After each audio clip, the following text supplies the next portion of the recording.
তো বন্ধুরা, আজকে কথা বলবো কোনো জিনিস নিয়ে অবহেলা না করা। তো চলুন শুরু করা যাক।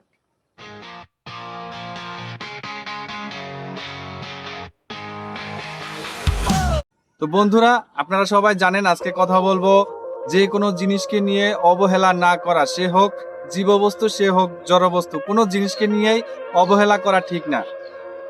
তো আমার একটি গল্প মনে পড়ে গেল।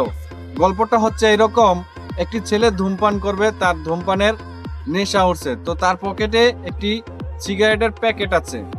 তো সে ভাবছে যে তার সিগারেটের প্যাকেটের ভিতরে দুটো সিগারেট আছে।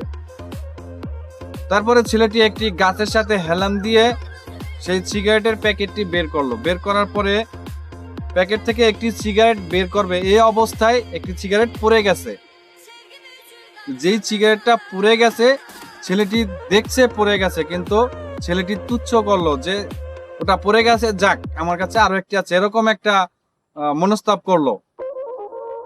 তারপরে সেই সিগারেটটা পড়ে গেছে, সেটা আর তুললো না। সে কি করলো, তার হাতে যে প্যাকেটটা আছে সিগারেটের প্যাকেটটা, সেখানে প্যাকেটটা খুঁজতেছিল।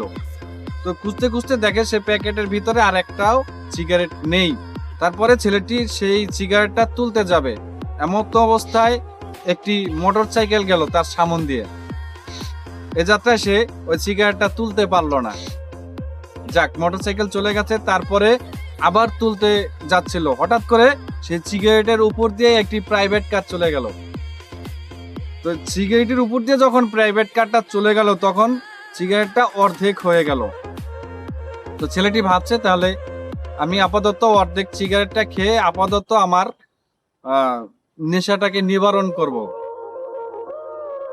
তারপরে সেই অর্ধেক সিগারেটটা ছেলেটি তুলতে গেল, এমত অবস্থায় একটি বাতাস আসলো। বাতাস এসে গড়াগড়ি খেয়ে সিগারেটটি নিচে পড়ে গেল মেন হোলের ভিতরে।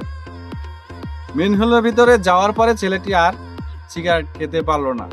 তখন সে মনটা খারাপ করলো। এ থেকে কি বুঝলাম? এ থেকে বুঝলাম যে ছেলেটি ওই সিগারেটটাকে অবহেলা করছে, তুচ্ছ করছে, যার কারণে সিগারেটটি সে খেতে পারলো না। ঠিক তেমনই এটা একটা সিগারেটের উদাহরণ। এরকম আরো অনেক জিনিস আছে যেগুলো জিনিস আমরা অবহেলা করি, তুচ্ছ করি। তাই আমি বলবো কোনো কিছু নিয়ে তুচ্ছ করা ঠিক না। সব সব জিনিসকেই যে যেরকম প্রাপ্য তাকে সেরকম সম্মান দেওয়া, সেরকম ভাবে খেয়াল করা। তো আজকে এই পর্যন্তই।